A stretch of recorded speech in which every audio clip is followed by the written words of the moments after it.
Thank you to our major sponsors. Conjugate Corporation,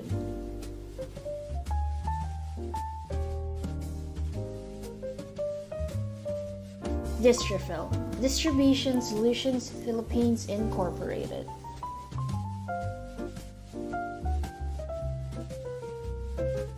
Johnson's & Johnson's Philippines,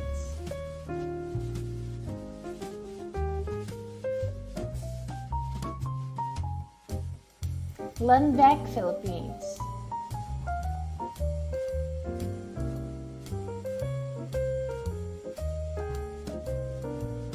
MedChoice, CNS Pharma Group,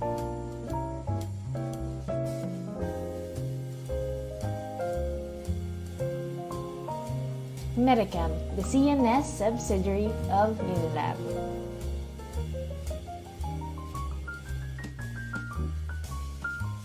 Otsuka Pharmaceuticals,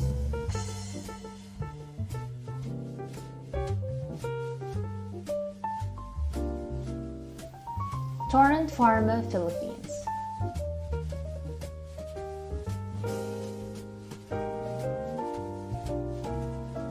we would also like to thank our minor sponsors: Abbott Laboratories, Sun Pharma Philippines, Zydus Neurosciences. Special thanks to Vexa Life Sciences. This event is powered by Beatrice.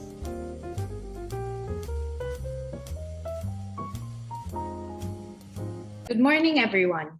Welcome to the Makati Medical Center section of Psychiatry's 20th postgraduate course and third webinar series entitled Bridging Mental Health, the Pursuit of Well-Being. I'm Jessica Cruz Teruel, and I will be moderating today's session. For this webinar series, we aim to promote the importance of mental health through a series of lectures focused on the mind-body connection and its significance to our overall well-being. Today, our speakers will focus on discussing lifestyle medicine and how our behavior affects our overall well-being. We are excited to be having this webinar series with the help of our pharmaceutical sponsors and all those who made this event possible. We would like to thank our major sponsors for today: Lundbeck Philippines Incorporated, MedChoice Pharma Incorporated, and Medicam Pharmaceuticals Incorporated. We would also like to thank Multicare Pharmaceuticals Philippines Incorporated for graciously providing today's accommodation for this event. Before we officially start, we would like to announce that the recording of yesterday's lectures are now uploaded in YouTube, and the links are available in our Facebook page at Makati Med Psychiatry. Now, let us remind the audience of our house rules. Before we officially begin our lectures today, we would like to call on Dr. John Edward B. Horilla for the opening remarks. Good morning, everyone. Welcome to the second day of our webinar series on mental health entitled Bridging Mental Health, the Pursuit of Well-Being. Yesterday, we learned that sleep not just helps our body rest and recover, but also aids in the regulation of our emotions, contributing to our overall wellness. Today's lectures by Dr. Dex Macalintal and our department's pride, former PPA President, Addiction Psychiatrist Dr. Ed Tolentino, will focus on the understanding of lifestyle medicine and how our behavior impacts our physical health. We hope these lectures help our participants gain more insight into the undeniable connection between our physical health and mental well-being. We would like to thank today's sponsors, Lundbeck Philippines, MedChoice, and Medicam, for generously supporting today's event. Thank you as well to everyone for joining us, and we hope you continue to do so every day until Friday. Keep safe and enjoy the lectures today.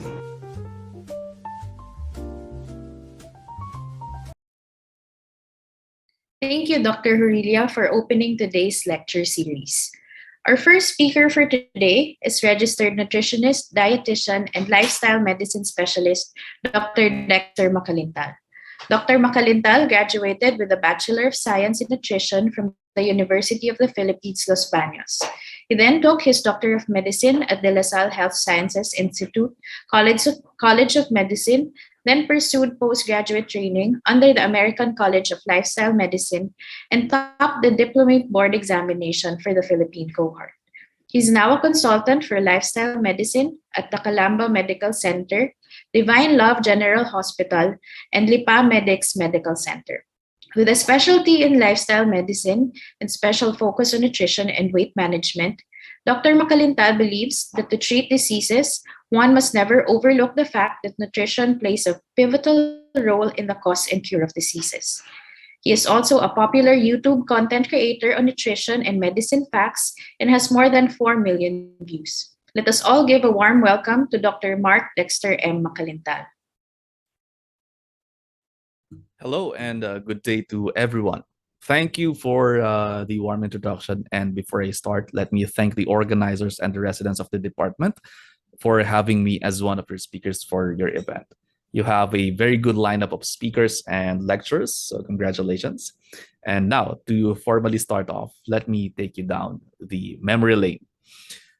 Back in the day of our forefathers, konting kwento lang, in 1900s, the most common causes of morbidity and mortality are communicable ones: pneumonia, tuberculosis, diarrhea, enteritis, and the like. If we remember, one of our presidents even died of tuberculosis. Imagine the mental impact of having all the influence in the country only to succumb to a disease that could have been treated. And then come 1997, the leading causes of death shifted from being communicable to being non-communicable. We have heart disease, we have cancer, we have stroke, chronic lung disease, diabetes even, and then down the line. These diseases are called as lifestyle diseases, diseases that are caused by the way a person lives.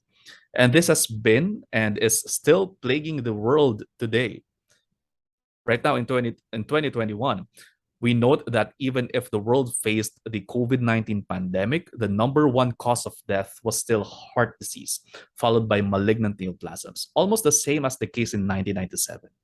Again, these are lifestyle diseases, diseases that are linked to one's way of life, including the way we eat, our behavior, vices, sleeping habits, physical activity, stress, and even social connection. Again, in 1997 to 1998, we saw a rise in these non-communicable diseases: heart disease, cancer, stroke, chronic lung disease, diabetes, even suicide, which are very much related to your mental health. We must also remember that even though our body runs on biological systems, like your body systems of assimilation of nutrients, defense and repair, energy buildup, biotransformation and elimination, transport, communication, and even structural integrity, embedded inside this circle of systems are your emotional, mental, and spiritual aspects of our being humans. Again, mental health is a part of our lifestyle. Hence, let us dive into the lifestyle medicine and answer these questions. What is lifestyle medicine and how can it affect patient care? To define, according to the American College of Lifestyle Medicine is the use of evidence-based lifestyle therapeutic intervention as primary modality delivered by clinicians trained and certified in this specialty to prevent, treat, and often reverse chronic disease. We also focus on the use of the following modalities: a whole foods plant predominant eating pattern, irregular physical activity, restorative sleep, stress management, avoidance of risky substances, and formation of positive social connection. The next question would be, Doc, is this different from conventional medicine? And the answer to that question is actually no. It is actually one of the foundations of conventional medicine.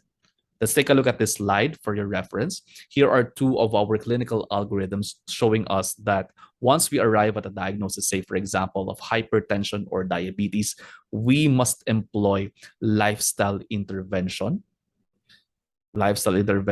and then we prescribe your medications.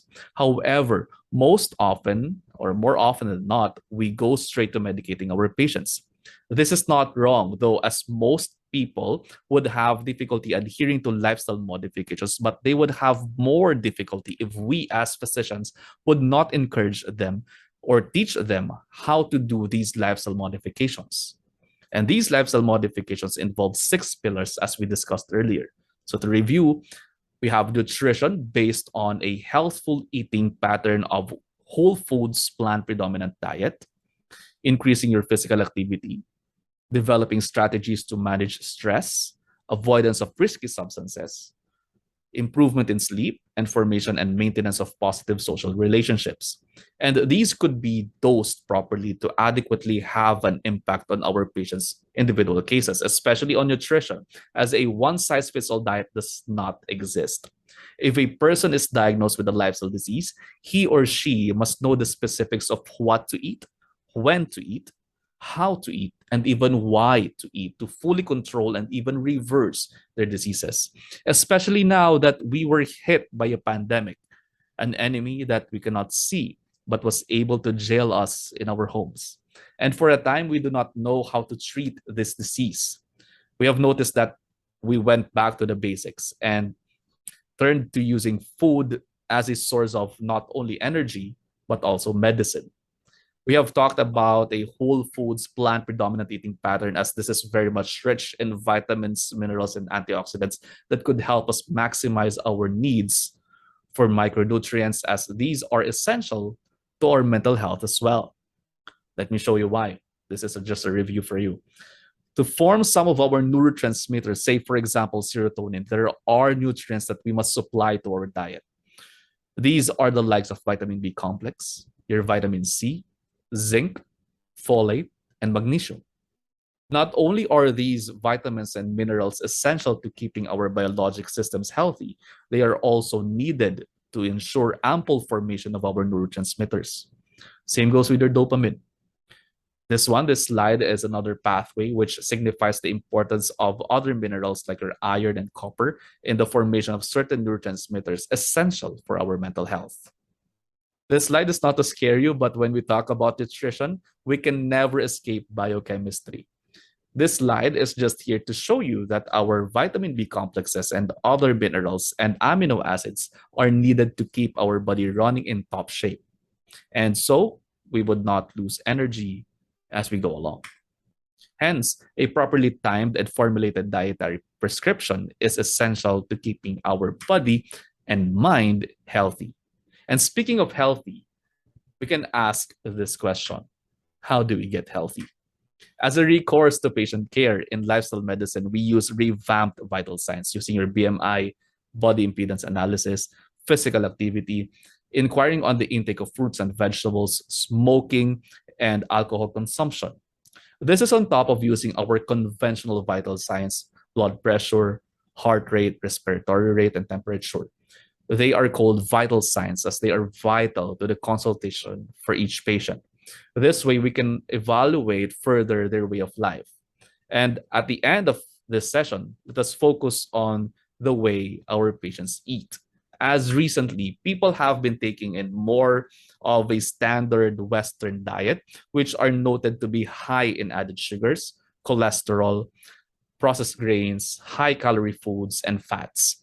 These are also noted to be very low in fiber, calcium, magnesium, potassium, vitamins, and focusing more on their fatty foods.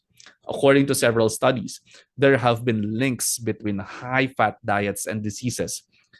These are the main causes which may cause type 2 diabetes, insulin resistance, cardiovascular diseases, and intestinal diseases. CNS disorders are also caused by these ones: osteoporosis, kidney disease, and even cancers of the breast, gastrointestinal tract, and liver. Are you familiar with this? We just discussed these diseases during the start of this session.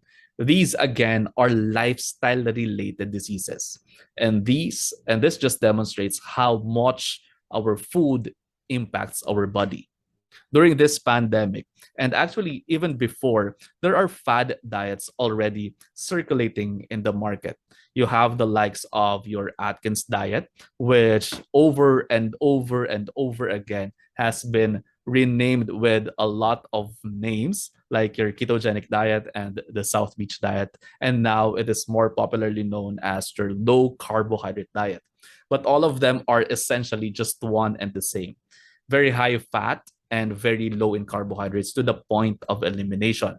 According to studies, the Atkins diet is also linked to formation of your methylglyoxal. This is a toxin that is implicated in neuropathies and even your Alzheimer's disease. As much as possible, we want to eliminate toxin production in our body. That is why we would like to promote good and true information from experts and not quacks. Hence, to run down, to have a sound mind and body, we must limit the intake of sugar-sweetened beverages and foods, processed meat, your fried foods, processed snack foods, confections, and high-fat dairy. So you might ask, Doc, what then should we and our patients consume?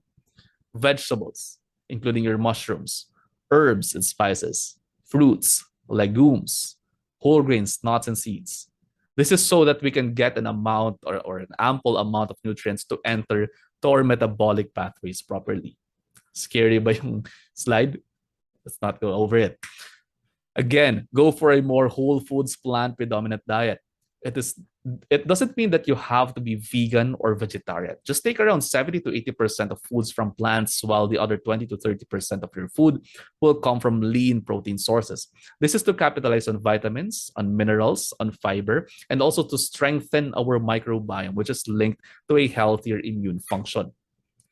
Since we are very much evidence-based in lifestyle medicine, here are some more studies for you. The portfolio diet on the far left of the slide suggested that a low-fat, plant-predominant diet is comparable to using your lovastatin on lowering serum lipids. The diet lowered LDL cholesterol by 28.6%, while lovastatin 20 milligrams lowered LDL cholesterol by around 30%. Hence, the use of diet could be an add-on to lipid-lowering regimens. Also, on your far right, the DASH diet, or the dietary approach to stop hypertension, demonstrated a decrease in blood pressure by around 7.5 to 11 points. And yet again, note that this diet is also based on more fiber and lean proteins and less fat consumption. These are just some points to consider and some studies to read. I don't want to bore you. And so I would like to reiterate that to restore health, we might just need to go back to our basics of physiology, biology, and biochemistry, and maintain homeostasis by increasing our physical activity, having proper sleep, reduce your vices, developing positive social connection, and of course, seeing food as medicine. Remember that healthy and nutritious food contains your balanced nutritional values and is needed by the body, such as your vitamins, minerals, carbohydrates, proteins, fats, fiber, and even water. Also remember that nutrition is at the core of health. Neglect it, you develop disease. Nurture it, you protect yourselves from diseases. And with that, I'd like to thank you for having me. And if you ever see me around, please do say hi. Thank you very much, Dr. Macalintal, for that insightful lecture. It is good to be reminded that mental health is and should be part of our lifestyle.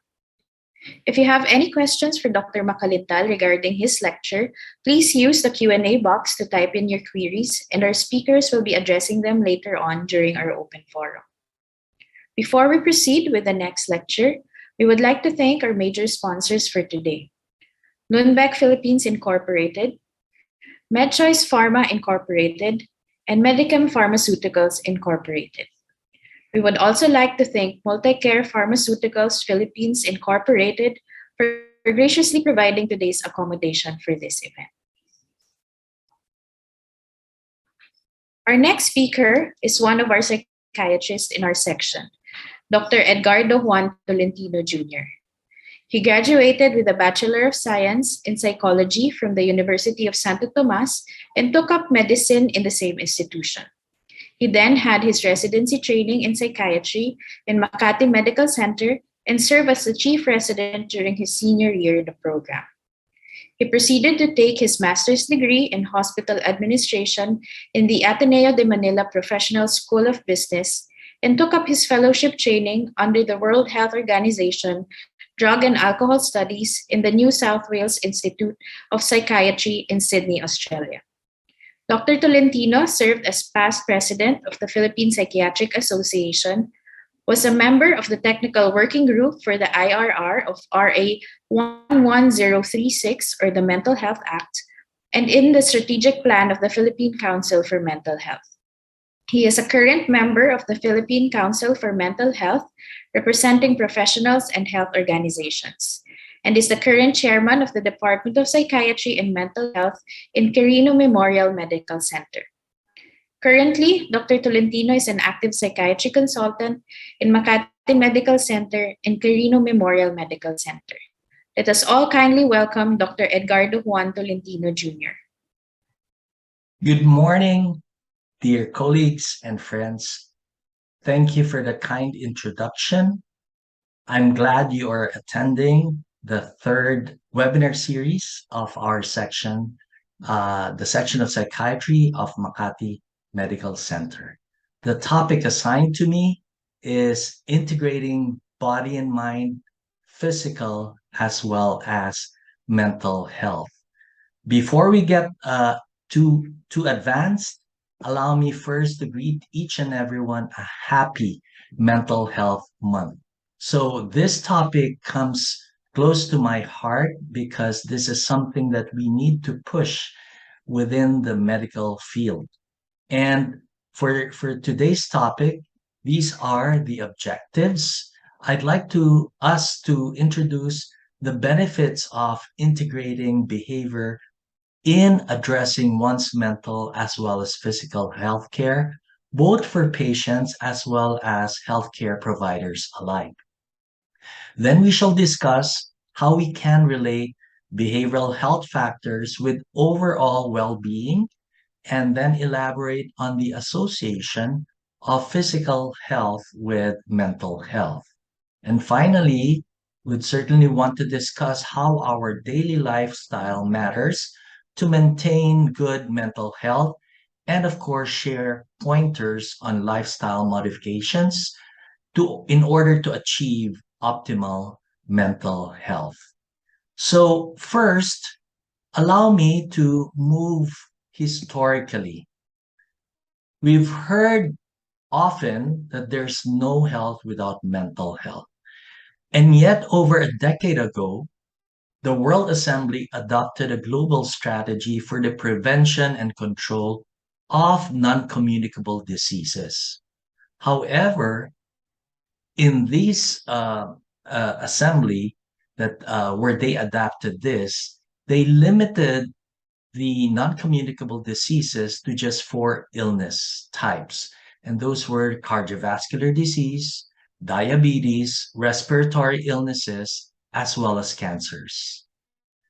Glaringly, you could see that mental health was excluded. And because of that, it set a precedent for further exclusion of mental illnesses from all future WHO discussions on NCDs.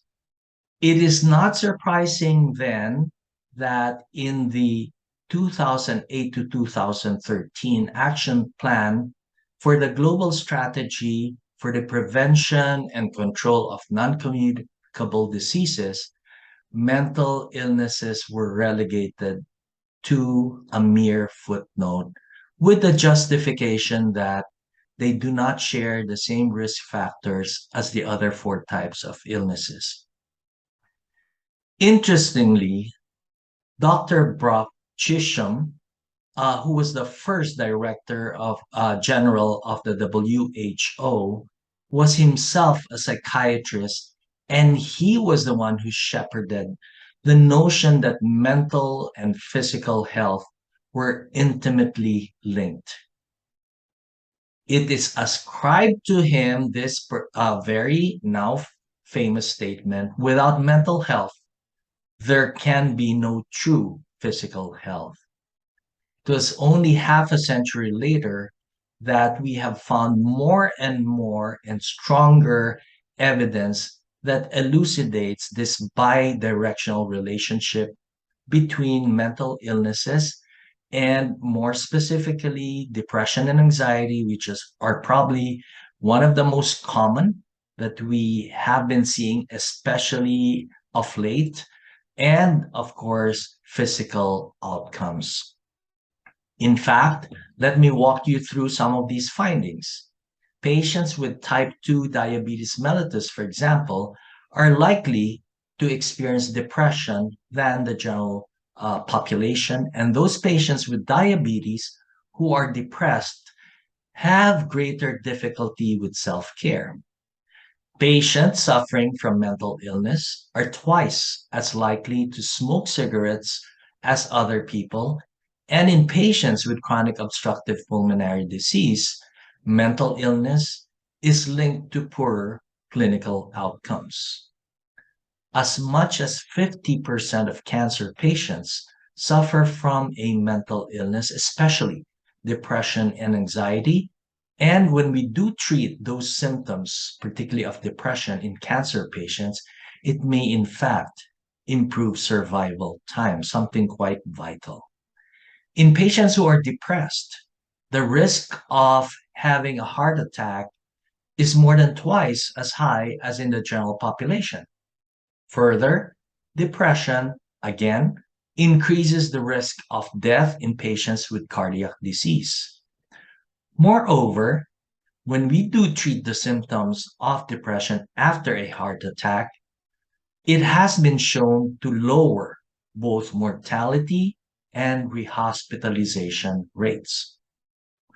Now, in the light of this evidence, how can we possibly address the burgeoning epidemic of non-communicable diseases without tackling the comorbid partner of mental illnesses?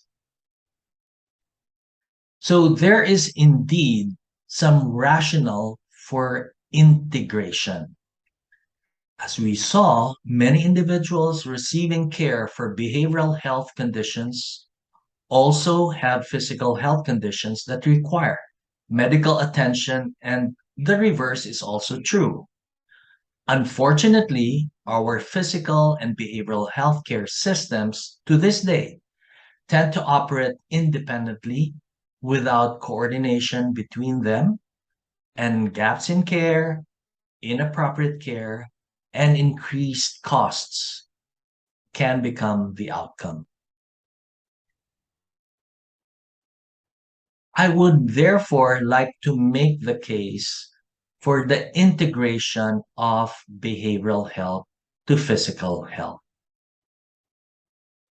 There are clear benefits like improved health outcomes.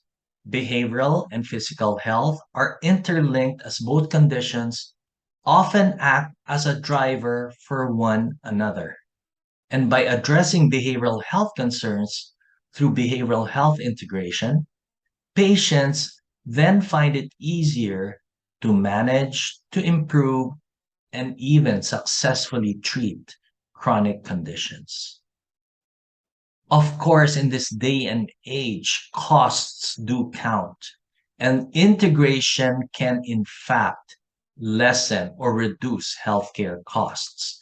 And these savings primarily come from fewer hospitalizations and other downstream utilization, including less use of unnecessary examinations, MRI, X-rays, and so on and so forth.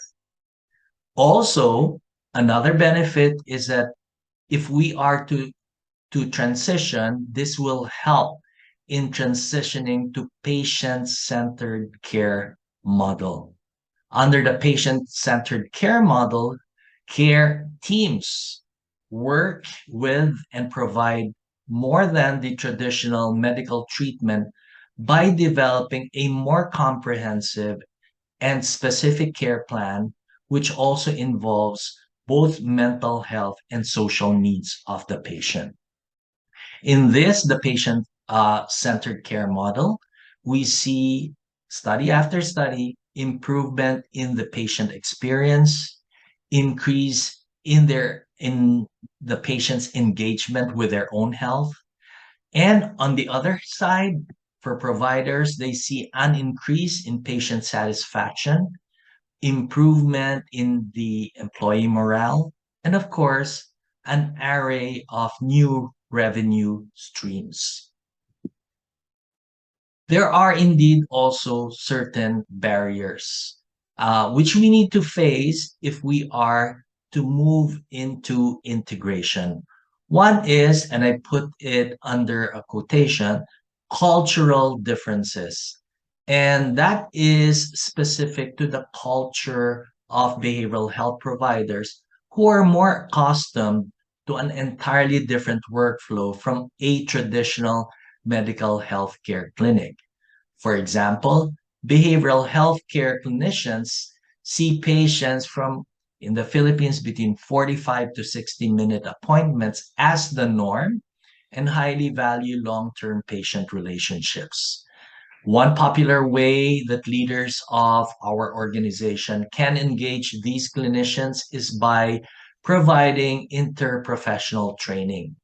Something that we have seen may be necessary, for example, in the context of our pandemic experience, where we found that we in the mental health field need to align better with our medical roots and those, for example, who saw patients in isolation in the ICU or COVID wards, they felt that they needed more mental health training in being able to provide mental health support for patients who were alone, isolated, possibly dying. So, in fact, we need each other. And this training should focus on giving also primary care providers a strong foundational understanding of behavioral healthcare and vice versa too. The second possible barrier, which we ourselves see in our hospital, is the sharing of information. Sometimes this has to do with the electronic health system that is already in place. These barriers to the flow of information usually has to do with sharing between non-behavioral health clinicians and behavioral health providers because patient records are infrequently shared amongst these and only accessible with very special permission. And that has been quite difficult, especially with certain kinds of platforms of electronic health record keeping. So, to help promote the sharing of information, it may be important to develop relationships with behavioral health providers in the community that we serve. Now, from health to ill health, we also need to understand the stress spectrum because this could certainly be an illustration of this integration between mental and physical health. We all start out normal, hopefully, but like it or not, because of the demands placed upon us, patients or providers, we go into stress, which is not necessarily always negative. Some stress, in fact, can motivate us if, for example, it is well spaced, it does not overwhelm our ability to cope, or we have enough resources. However, when stress is overwhelming, happening all at the same time, when the demands are beyond the resources to cope, even though these are merely perceptions, we go into distress. And we know that this is something that has affected a lot of, particularly our frontline workers. Here we call this burnout in the language of the doctors or healthcare providers. Um, and this is between normal or still within the healthy realm, to ill health. And it may actually start presenting as physical symptoms, difficulty in sleeping, for example, vegetative symptoms, emotional symptoms such as depression and anxiety, behavioral symptoms such as drinking more alcohol, eating more, causing obesity, or possibly taking drugs. And it may also cause cognitive problems or issues, including something that's commonly talked about now, which is brain fog, being forgetful, having difficulty in making decisions, and so on and so forth. The problem with that is when all these persists, and we know that you may have at least 2 weeks or more, and causes impairment. Sorry, that went too fast. Sorry.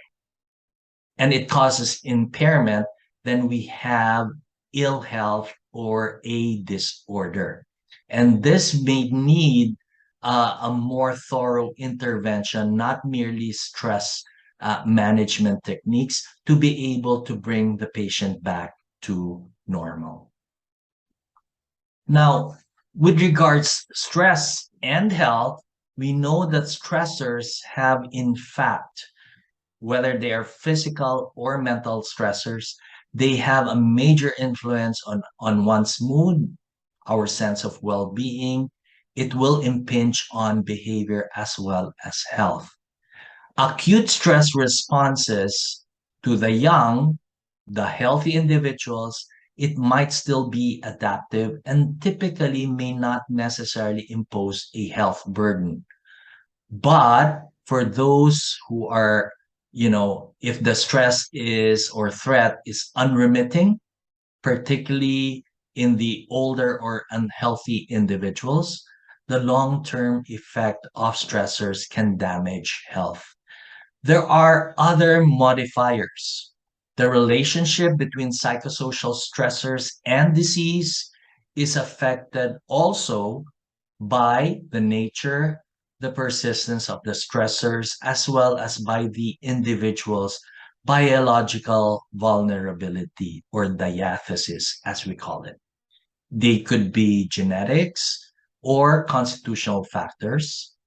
It will also be dependent upon how much psychosocial resources we have to cope with the demands and our learned patterns of coping, if they have been more positive ways of coping versus negative. The psychosocial interventions have proven useful for treating stress-related disorders and may in fact also influence the course of chronic physical illnesses. I'd like to walk you through this framework for better understanding. And as you could see here, in the explanatory variables, both physical and mental health can be modified by mediator variables to actually predict eventual outcomes in terms of also physical and mental health. First, both physical and mental health may in fact impact on each other through social capital and social economic status. For example, if we have worse physical or mental health, it may imply a loss either of wages or loss of productivity, which will then cause the reduction in the access to good health care, right? Also, not only healthcare, but possibly may affect also access to better food, healthier foods, as well as healthier environments. This income effect will impact negatively also on both the mental health or the physical health or both. Okay.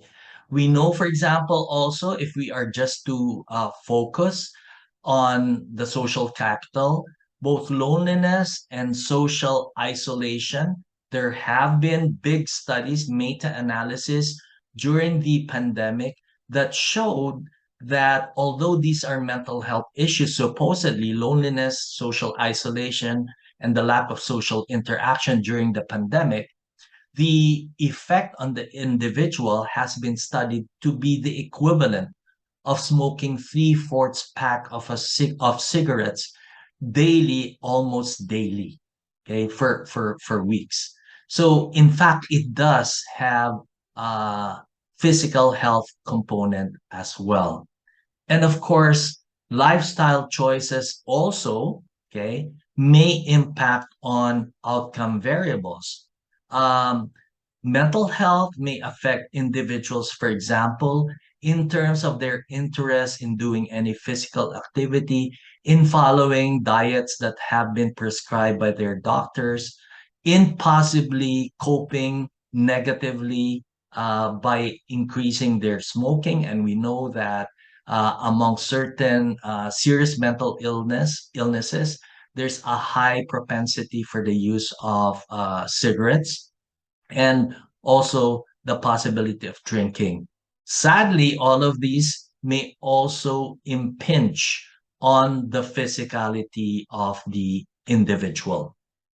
And of course, we have just discussed of the effect of stress, and we know now, for example, that certain mental conditions, more popularly depression, has been linked to problems in cognition.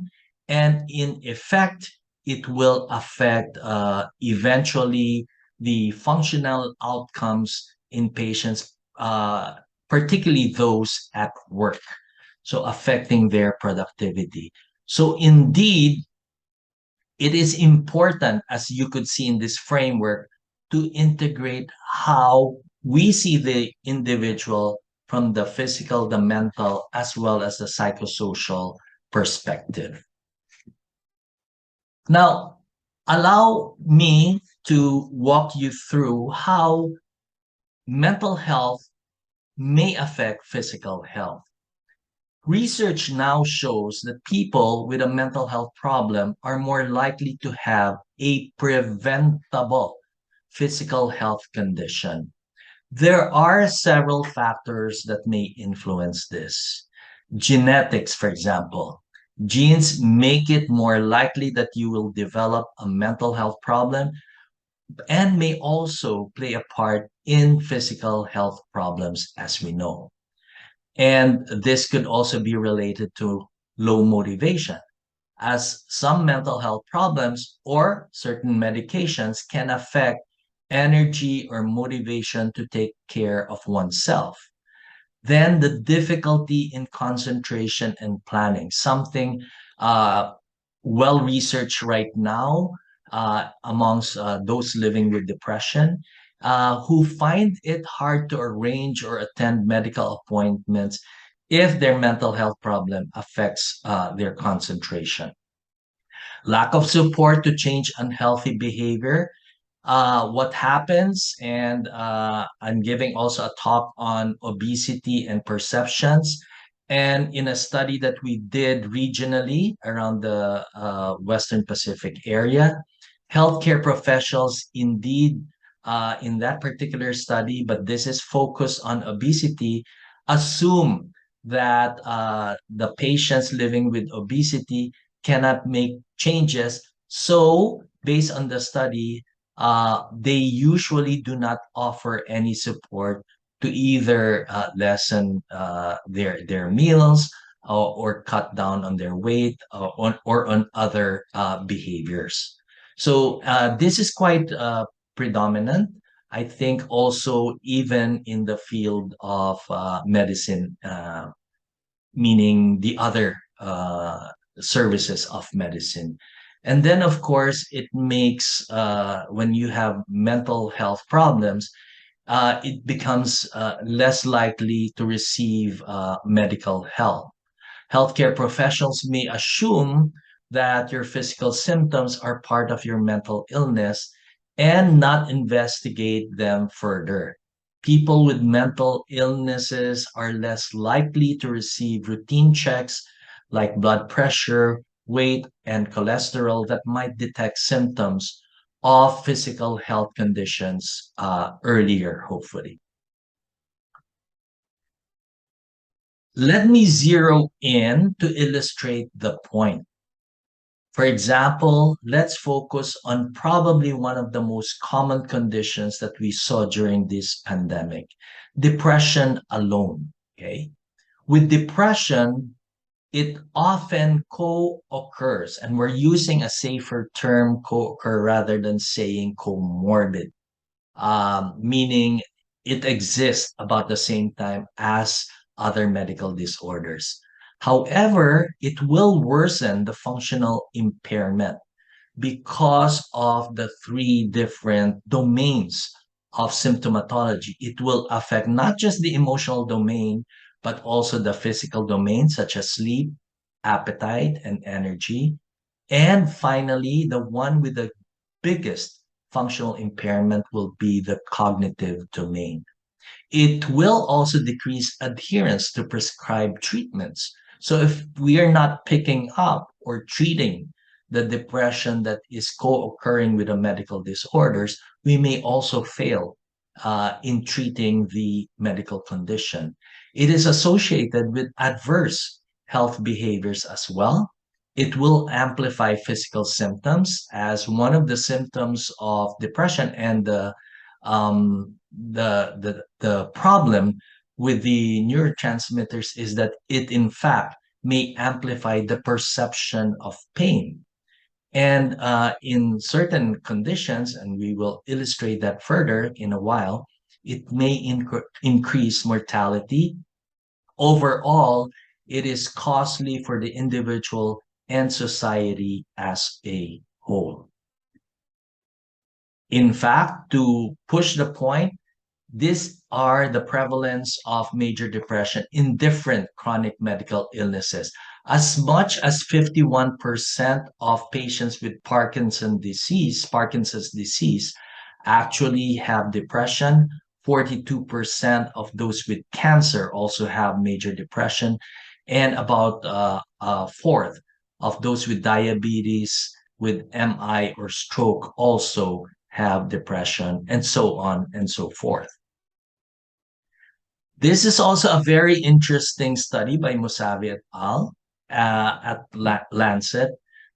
They looked into the general health scores and looked at how bad it is affected when you have either one chronic illness, depression, and then a combination of the different chronic illnesses with depression.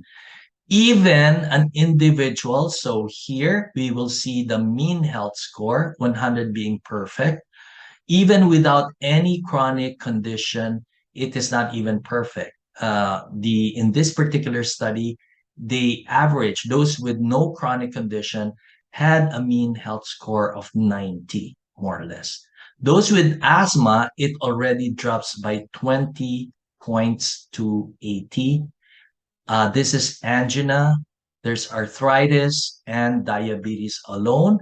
But when you have depression, it gives a lower mean health score than the other chronic health conditions. Now, when you combine depression with the other chronic physical conditions, it drops even further by almost 40 points. And if you have depression, for example, with diabetes, it's down to 58.5. Take note, if you just have two chronic physical illnesses, it's 71.8, not too bad. But if you add depression to it, then you're down to 56.1. So in fact, there are different possible mechanisms why this is happening. One is that depression may in fact occur independent of the medical disorder. So they can just be co-occurring. They just happen to be there at the same time. Or what may happen is that an individual may have an adjustment disorder with depressed mood that could be precipitated by the stress of handling the medical condition. A third explanatory mechanism is that the medical condition precedes the depression and is felt to have a pathophysiological relationship. A fourth, and I see this a lot because of my work on addictions, substance-induced depression, for example, particularly with alcohol, probably the most common. Certain drugs can cause depression too, including antihypertensives, anti-acne medications, some steroids, or a prescription medication can in fact produce depression too. And we could also see that depressive symptoms could be a normal response to being severely ill. Please take note that we made use of the word symptoms, not the whole disorder in this case. There are also possible different timeline of events. For example, physical illness can come first. And what happens here is that there could be certain physiological disruptions that is caused by the illness, which will now induce the depressive symptoms. Or the depressive symptoms develop as a response to the stress or the burden of being severely or chronically ill, or a drug used to treat physical illness can induce depressive symptoms. As I mentioned, those drugs, no? Then depression will start, and then we have the comorbidity. The other direction could also happen where depression comes first. In this case, depression appears more as a risk factor for a number of chronic physical illnesses, or a number of potential mechanisms may have been suggested but have not been clearly elucidated yet. And because of this, even though they started out as depression, some physical illness starts and therefore leads to comorbidity.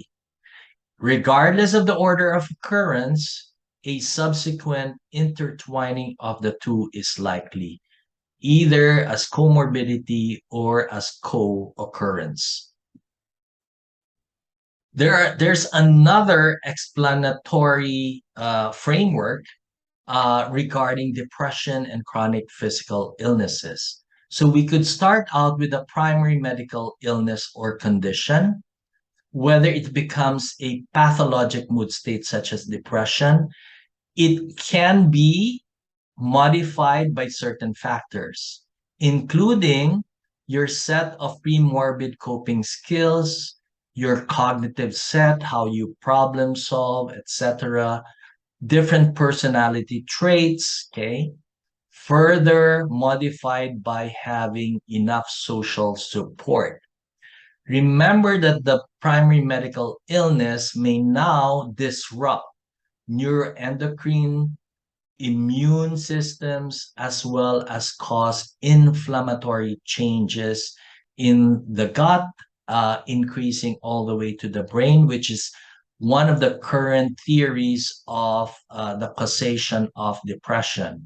So from that, it leads now, especially without the modulating factors, to a pathologic mood state such as depression.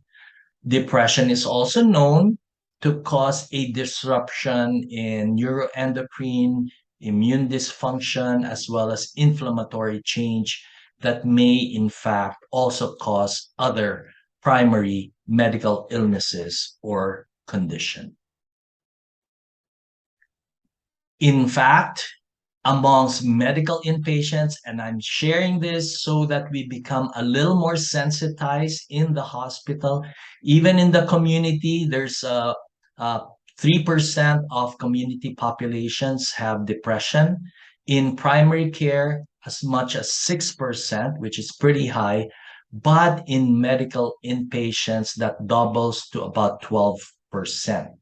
And indeed, that may cue us to be more on the lookout for depression amongst our inpatients. Depression also decreases adherence to medical regimen as it affects behavior. It adversely influences expectations and benefits of treatment efficacy. Therefore, if we are not looking out for that, our patients may not be as satisfied. It may increase withdrawal as well as social isolation. It reduces cognitive or executive functioning, which will include decision making and memory, including concentration, focus, as well as working memory specifically. It influences our dietary choices. Usually, binging is there, increasing sugar intake, and will reduce motivation to exercise and follow self management regimens such as checking blood glucose and so on and so forth. Those with comorbid depression patients, for example, in the self-management of cardiovascular disorders, are more likely to drop out of an exercise program. They are less likely to adhere to low-dose aspirin through non-depressed controls. And I'm citing down here all the studies that back this up. Smokers are 40% less likely to succeed in quitting smoking over a 9-year period compared to non-depressed patients. And patients with a history of depression compared to non-depressed are more likely to develop depression even with smoking cessation. With cardiovascular disorders, major depressive disorder as a depressive illness may occur in a third of patients admitted for acute MI. Major depressive disorder is in fact the best single predictor of MI, angioplasty, and death during the 12 months that follow cardiac catheterization. And patients with a history of both MI and MDD were 3 to 5 times more likely to die within 6 months of discharge compared to non-depressed patients following an MI. How about post-stroke? Depression is one of the most frequent comorbid psychiatric disorders in stroke patients. About 40% of patients with stroke will develop depression during the first 2 years after the acute event. And post-stroke depression will peak more or less within the 3 to 6 months after the stroke. So we need to be on the lookout. So I hope I've made the case for us all to endeavor shifting to behavioral health integration solutions at organizational and individual levels. Let's see what the options are. First, we could start shifting, especially not just psychiatrists, but doctors in general, from mental illness screening, diagnosis, and management, also to the positive mental health indicators. And we need to encourage this, such as increasing emotional well-being, such as life satisfaction, happiness, cheerfulness, peacefulness, psychological well-being, such as accepting oneself, looking at personal growth, including openness to new experiences. This is something that we learned after suffering from the 2 years and onwards of the pandemic, the quarantining, the social isolation. Let's be more open to that. Optimism, hopefulness, purpose in life, being more in control of our environment, especially after we felt we lost control over the last 2 years. Increasing spirituality, if not religiosity, let's focus on spirituality, finding meaning in what we do in our lives, self-direction, as well as increasing our positive relationships. And of course, also our social well-being, being social, going for social acceptance, belief in the potential of people in society as a whole, personal self-worth and usefulness to society, and a sense of community, all will help bring us closer to our ideal selves. On the organizational level, there is a continuum of approaches to physical and behavioral health approaches. We can, from the different levels that you see here, start with just coordinated care, which could be the infancy perhaps of what we can do for now. In this, we could just we may be in different areas, but we could train, for example, those who handle more physical health into screening for the possibility of certain mental health issues. Then we could, in a more sophisticated way, might have navigators if we pick up individuals from the physical health, for example, if they pick up anyone with possible mental health issues, the navigators can help them with the resources that they need to go through to be able to further uh, determine the mental health issues and possibly go into a more integrated way of treating it. This is something that we might have at this point, but not yet so sophisticated. The more sophisticated may actually move towards a co-located care in which, for example, our outpatients, etc., can be co-located in such a way, or our community centers, and Makati Med has several community centers. We could co-locate both the services of not just the internists or those caring for the physical health, but having someone there to be able to readily detect or assess and possibly manage mental health issues. In certain countries, they have this service even in most of their community centers. In other, this at the most extreme, there could be, and this is with more enriched environments, where in fact, in health homes, they could be visited by somebody with both the qualifications, not just to handle the physical health issues, but the behavioral health issues, or have the access or bring them to access to mental health issues or services if needed. The utmost, the ultimate in terms of integrated care may be more systematized level of integration. So integration happens from the get-go.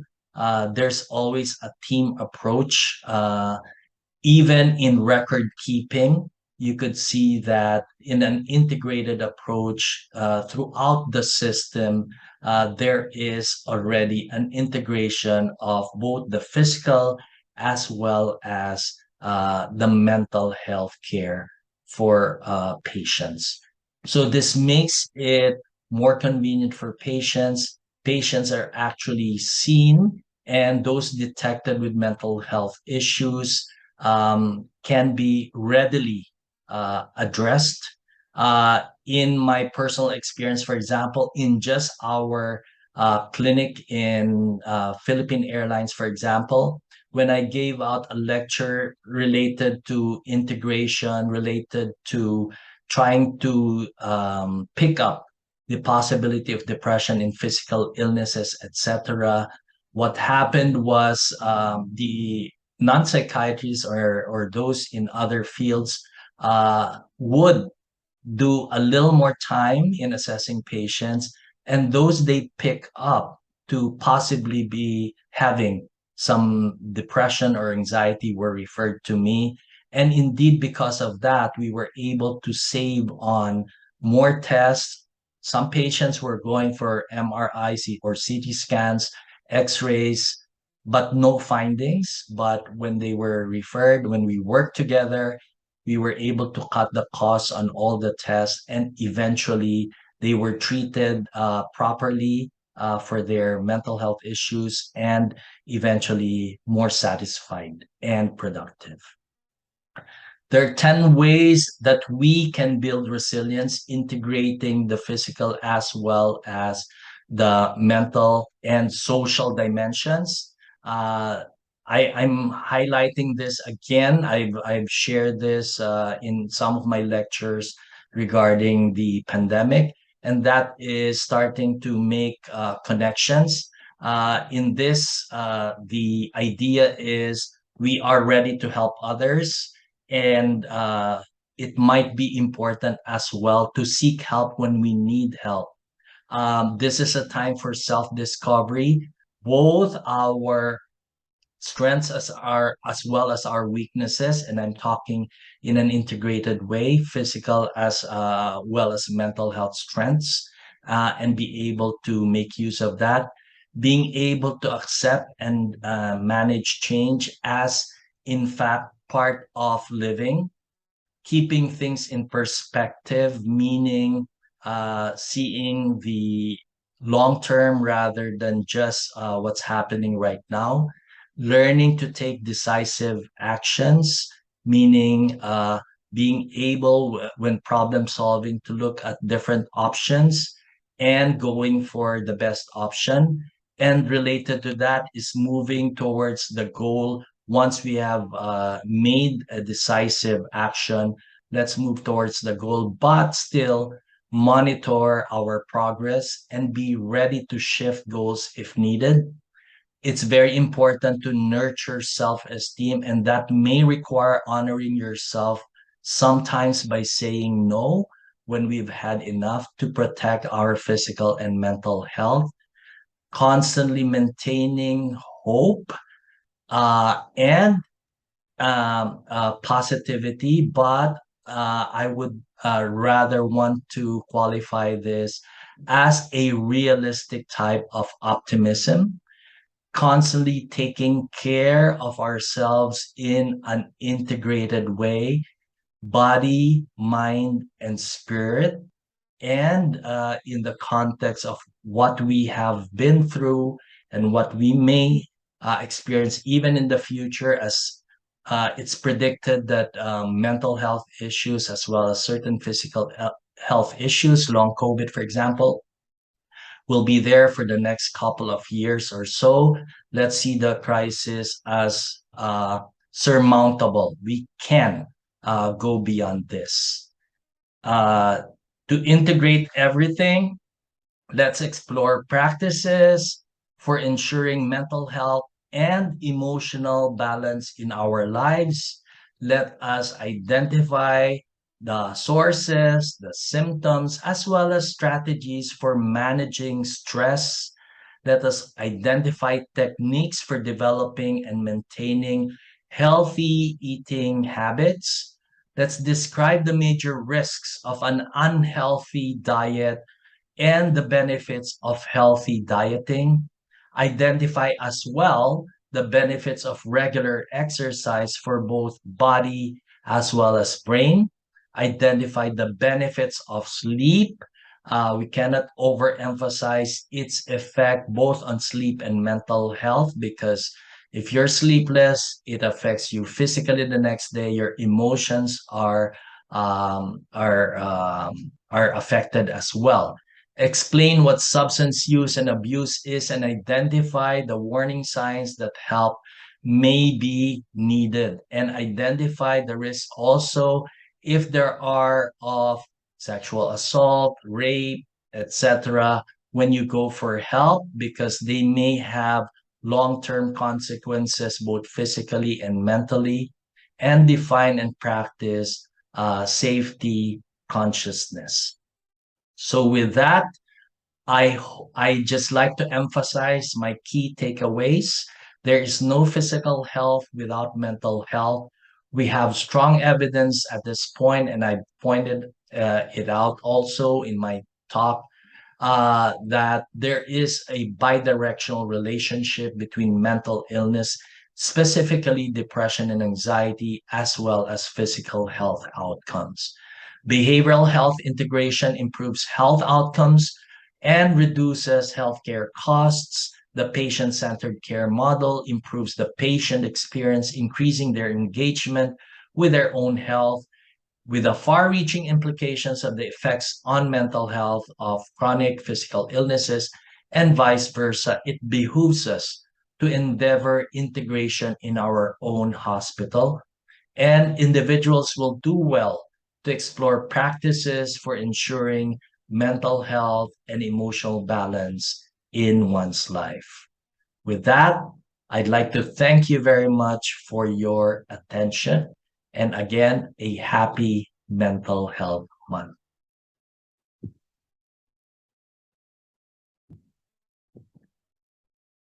Thank you, Dr. Tolentino, for giving us a wonderful and enlightening lecture.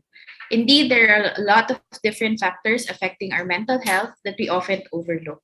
But thankfully, with your lecture, we are now more aware of all these things that we also need to take care of. Before we proceed to our open forum, we will be having a 10-minute break. Kindly input your questions in the Q&A box, and our speakers will be addressing these questions during the open forum. Now we will be hearing from our pharmaceutical sponsors for the day: Lundbeck Philippines Incorporated, MedChoice Pharma Incorporated, and Medichem Pharmaceuticals Incorporated. We would also like to thank Multicare for graciously providing the residents accommodation for today's postgraduate course.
From the darkest and saddest time of our lives,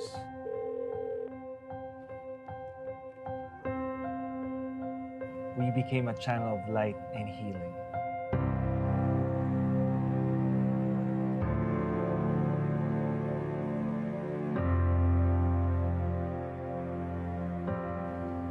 from expensive and unavailable alternative medicines that took the lives of many. We created affordable and effective medicine in 2005 to alleviate the sufferings of people challenged by depression and other diseases.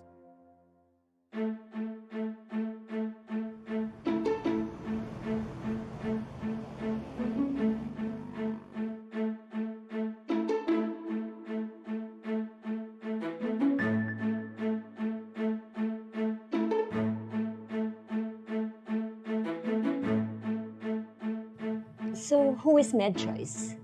MedChoice is an advocacy of our chairman that is to provide affordable, quality medicine, proven effective, and affordable solutions to our patients with psych, neuro, and thyroid conditions, as well as products with diabetes management and supplements for maternal care, and soon, vision care. So, how long have you been in the industry?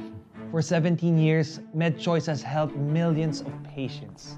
We have 150 highly knowledgeable and competent employees and are still growing. And how about your other products? Most products of MedChoice are sourced from local drug manufacturers, while some are imported from international drug manufacturers. Quality and affordability is our promise, as our products are backed up by proof of quality, especially for mental wellness and brain health. As we move forward to more years of providing better choices, mental wellness is your perfect kasangga of the psychiatrists, patients, and their families. Brain Health is your highly dedicated partner that delivers outstanding services to neurologists, patients, and their families. How about customer service? We have the utmost dedication to our customers, and we also make ourselves available whenever our help is needed by our customers. 100% pure care talaga. We continue with our mission to make better lives for everyone. Priority ka namin dahil may choice ka.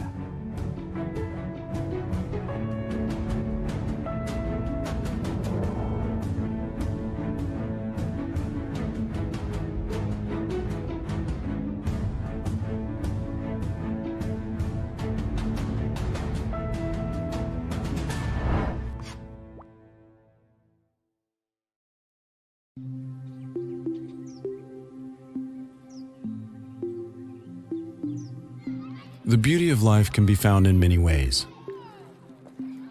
The joy of helping others. The joy of belonging to someone. The joy of being able to choose from endless opportunities. Well, for some, living like this is not a given. This is true to the millions of people living with psychiatric and neurological disorders.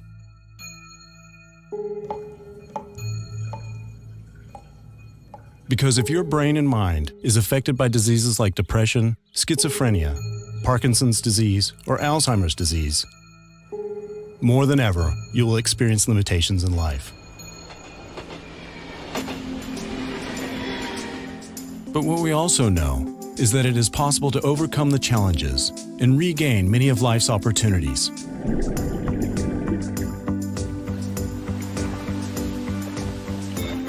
For decades, our focus has been to unravel the secrets of the brain to develop better treatments.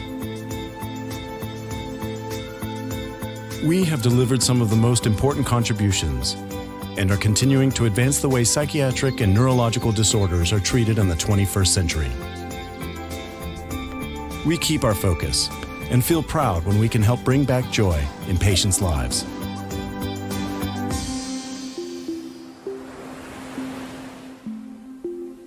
We will continue to make progress for patients. And we will do so because we are Lundbeck.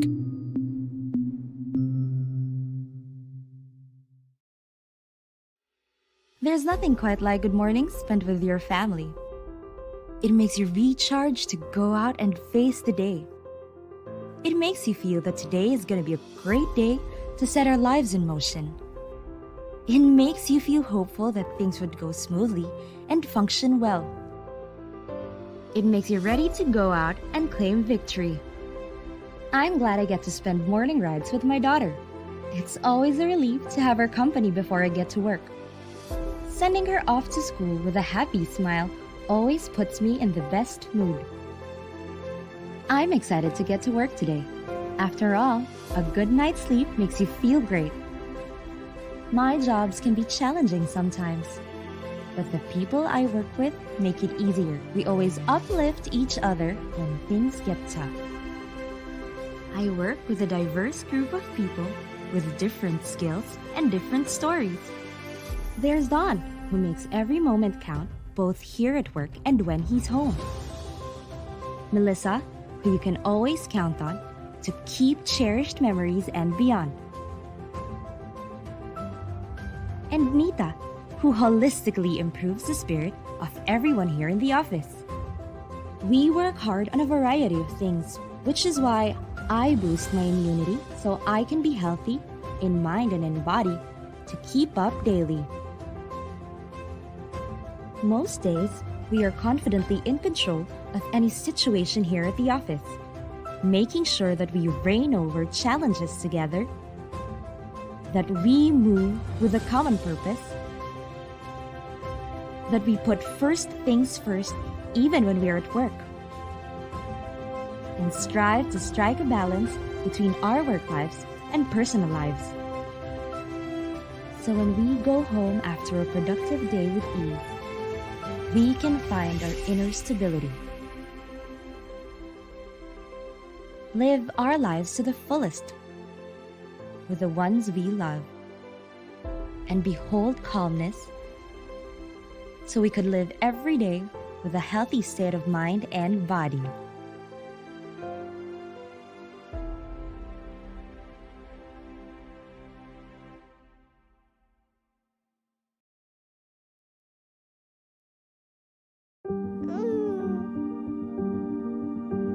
When you're the oldest baby company in the world, you learn something important.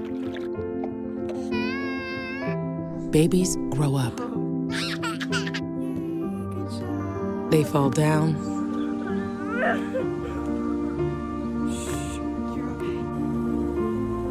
They have fevers.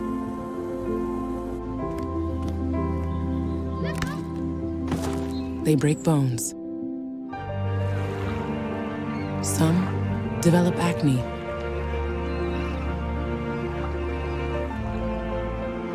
Allergies, and nearsightedness. They need to be stitched up, given a chance against HIV, protected from the sun.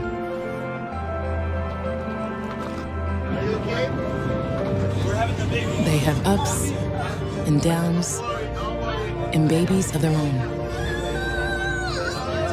Sometimes they go to dark places and need help getting back. That's why Johnson & Johnson isn't just a baby company.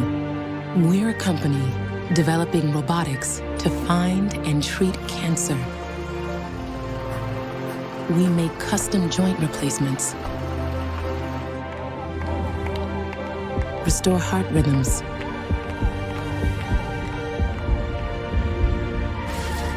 repair shattered bones, help you back from strokes, and make every chapter of your life the best it can be. No, Johnson & Johnson isn't just a baby company. We're a keep you healthy your whole life company. And from the day you're born, we never stop taking care of you. Good morning, Dr. Macalintal and Dr. Tolentino. Hi, good morning. Thank you for joining us for today's open forum. So we have received already several questions from our chat box. So our first question comes from an anonymous participant. I think this is for Dr. Macalintal. So as most people prefer cheap, easy to prepare, and accessible food because of their capacity, what would be a better, healthy alternative that can be accessed easily by everyone? Healthy alternative that can be accessed by everyone. So definitely there goes your fruits and vegetables from your local farmers. The best thing to do is to search for your local farmers because at this stage of the pandemic, at the stage of our another pandemic of lifestyle diseases, it is best that we search for our local farmers, not only to help them earn more revenue, but also to help us have more access to fruits, vegetables, to get more micronutrients to our diet. Because today, if we take a look at the standard American diet or the Western diet that has been plaguing the country right now, actually plaguing the world right now, they are very much rich in your sugars, very much rich in your saturated fats and trans fats that are actually giving us our lifestyle diseases, especially your heart diseases. That is actually the number one cause of death, and we would like to reverse that from happening. We have already had a lot of societies taking care of our hearts. Maybe right now it is best that we take care of ourselves. We should help these societies, our heart societies, to take care of us, to take care of ourselves as well, so that we can do our part in making this place a healthier world to live in. So go search for local farmers. Even though we live in the cities, may mga farmers pa rin dyan. Definitely may mga dumadating nga eh. And then you can go to your supermarkets. There are fresh fruits and vegetables in your supermarkets.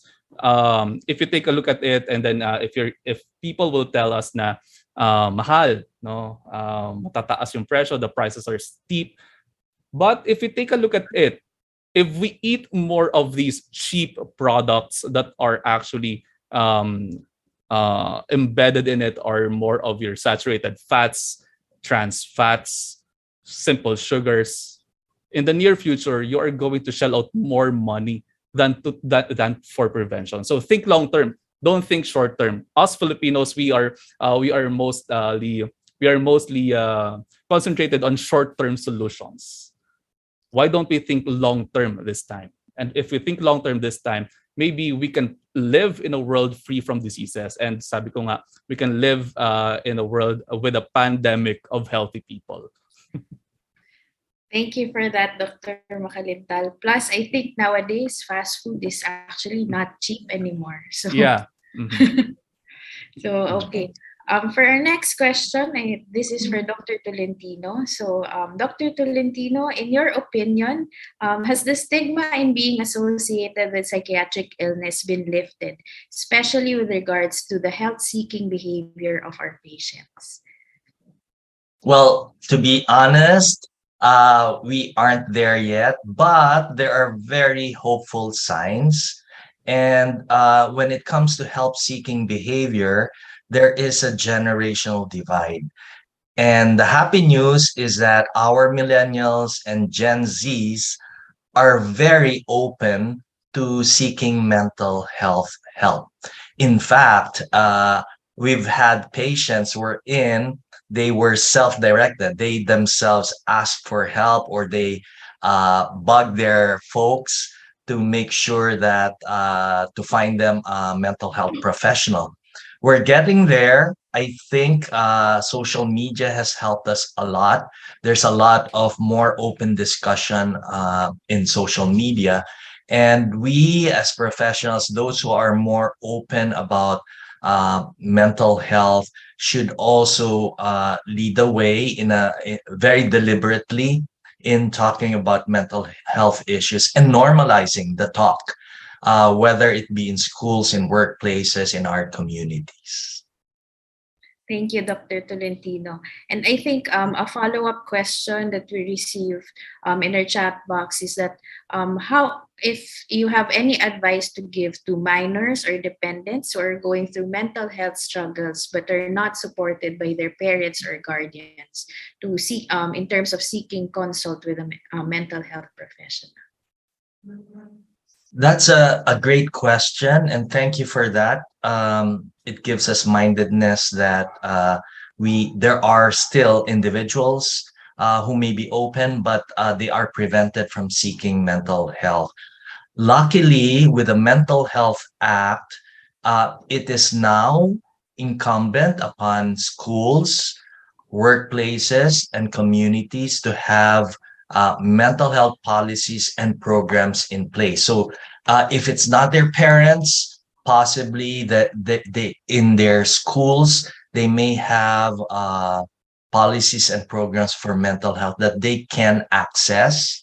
If not, possibly in the community. Then I'd also like to say, if it's not a very serious mental health issue yet, in the scheme of things, we have a pyramid. At the bottom of the pyramid, all of us need to make use of self-care. Okay, use a lot of the stress management techniques, the lifestyle issue factors that we have mentioned, eating right, exercising, and all that, talking to your friends. Then you go to community resources if they're available, or in this case, probably your school. And that's the peak is the only little percent that needs really psychiatric care, those with more serious mental health conditions. The other thing, because this you're talking about a young individual, lucky for you, because I think you are also adept in terms of searching online. And because of me giving a lot of lectures regarding finding resources in the community, there are a lot of online resources. And one of the websites I found that gives out either online help, one-on-one, organizations that give free online counseling, etc., is Silakbo PH. It even gives both local as well as international organizations or support groups, and so on and so forth. So being young, I'm sure that's a possibility. Also, if it's not your parents, I do have a couple of active patients right now who are being supported by relatives. One happens to be the nephew of a patient of mine, and both parents were totally against him seeking professional help. So because he knew well-minded yung uncle in on mental health, he is currently being supported, both the what you call this, the medications as well as the consults. Another patient of mine in my current pool of patients is being supported by a group of friends. So you have a lot of other resources should your parents not yet be in the loop or aren't yet ready to accept your mental health condition.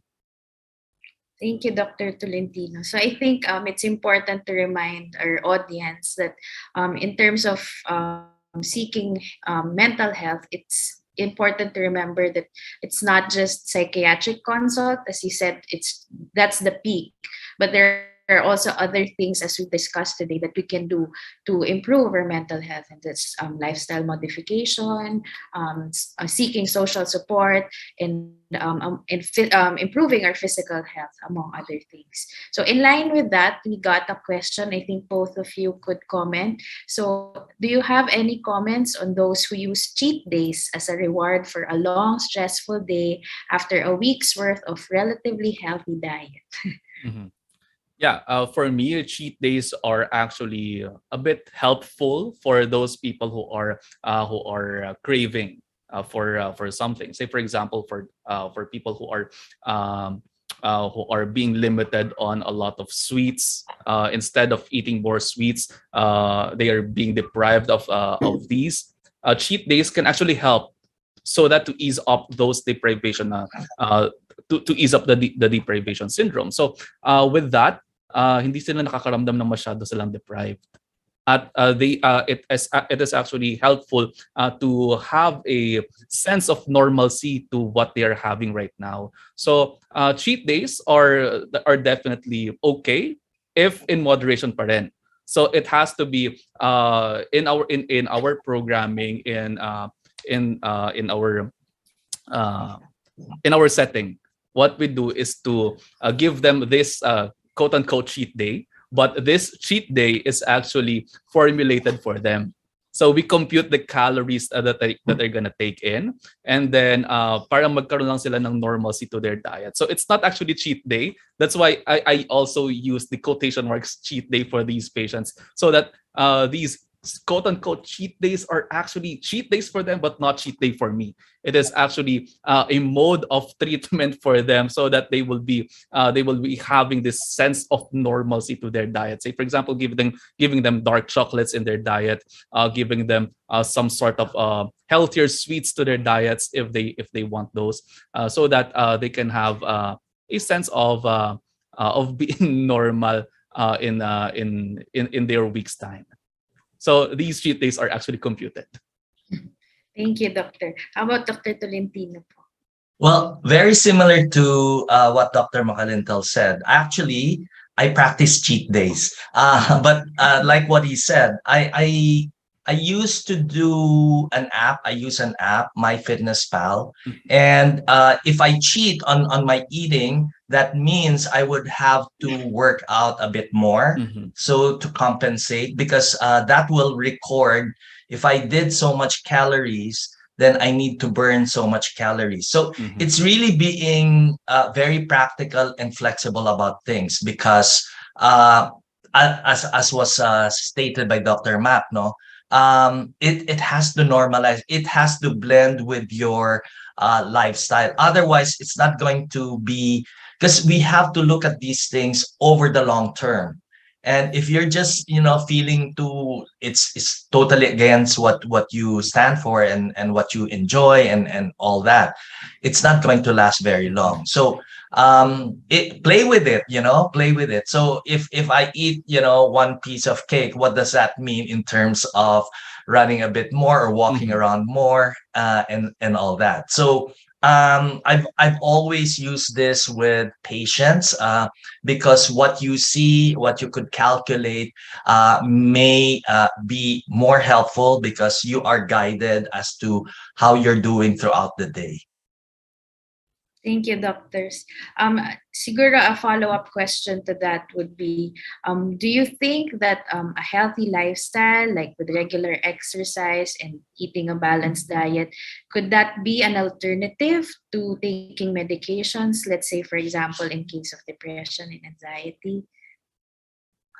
All right. I could pick that up.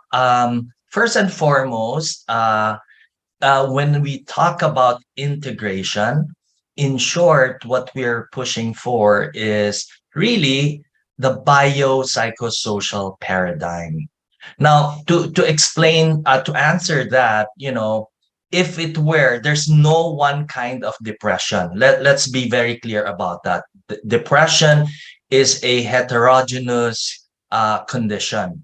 Okay, so if it's a very mild depression, possibly caused, as in my lecture, due to perhaps some adjustment issues that you're going through at this moment, then perhaps yes, certain lifestyle, putting a little more structure in what you're doing, being mindful of what you're eating, talking to a friend, your social connections and all that might help. But if it's moderate and severe, then we push for, as you saw also in my framework, regarding normal to stress to distress and to impairment. When we're there in terms of impairment, clearly there will be major help from the biopsychosocial paradigm. And therefore, definitely we may need the medications, which will address not just the emotional domain of depression and anxiety, but also the physical, sleep, the vegetative symptoms, the energy, and the more important one, which has probably the greatest impact on functionality, would be the cognitive domain of the symptomatology of depression. So in all that we do, the paradigm is in fact being biopsychosocial. So integrating biology to the to both the psycho and the social components. Dr. Macalintal, do you have any comments on Yeah, that? I agree with that. And I'd like to recall what Dr. Tolentino said a while ago. The pyramid, at the bottom of it or at the baseline of it is your healthy lifestyle. So we can use that as an integrative approach, but not an alternative approach. So what we would like to for people to understand is that your food can never replace your medications, and your medications can never replace your food. So what we'd like to impart is that food can in fact be a baseline of medication. But on top of that, if your food, if your exercise, if your social connection is really in a whack, we might need to give you your medications. So that's why at the base of the pyramid, we'd like to at the onset, we'd like to explore what's happening inside, what's happening inside of the system, and inside of that system and outside of that system. As previously mentioned in my lecture, we have outside our biological systems, and inside is our mental, spiritual, and emotional aspects. So we have to take a look at those problems that might persist if we just chip on, say for example, the assimilation system, what you eat. But with that, with the metabolic pathways and what we are having right now, with what you're doing, the interaction between nutrient to nutrient and nutrient to drug, we might need to give you more medications, or we might need to give you more of the biopsychosocial approach again. So definitely, I agree with Dr. Tolentino, and again, it's an integrative approach, and it's not an alternative approach. Thank you for that, doctors. I like that comment that it's integrative rather than alternative. So in terms of mental health or health in general, we have to understand that it's a holistic approach to things. There's just not one way of dealing with things. So actually, we still have a lot of questions and comments, but because we have limited time also, we have to cut it short for now. But if our viewers would have any other questions, you may reach us. We will be flashing our contact details later on. So I would like again to thank Dr. Macalintal and Dr. Tolentino for that very fruitful and wonderful discussion. I think our audience enjoyed because it's very practical, the discussion about lifestyle and overall mental health and physical health.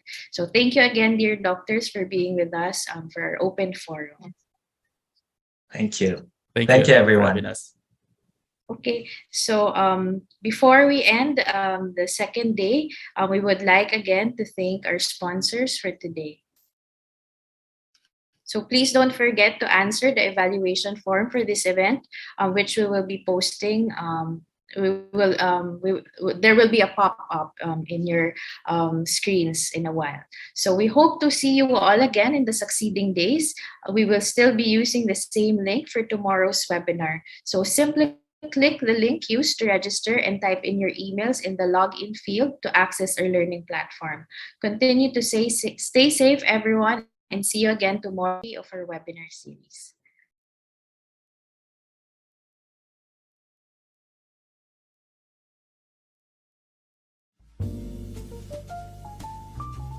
Thank you to our major sponsors: Conjugate Corporation,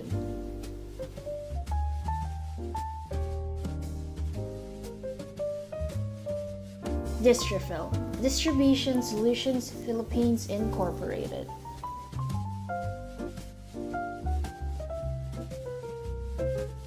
Johnson's & Johnson's Philippines,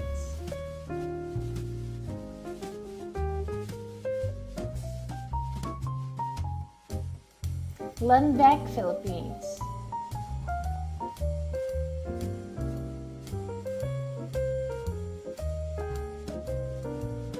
MedChoice, CNS Pharma Group,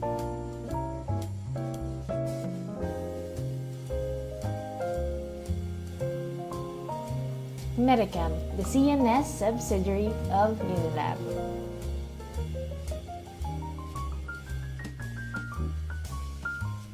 Otsuka Pharmaceuticals.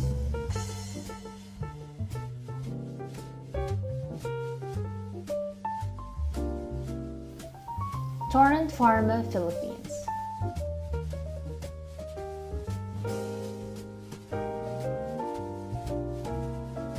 We would also like to thank our minor sponsors: Abbott Laboratories, Sun Pharma Philippines, Zydus Neurosciences. Special thanks to Vexa Life Sciences. This event is powered by Beatrice,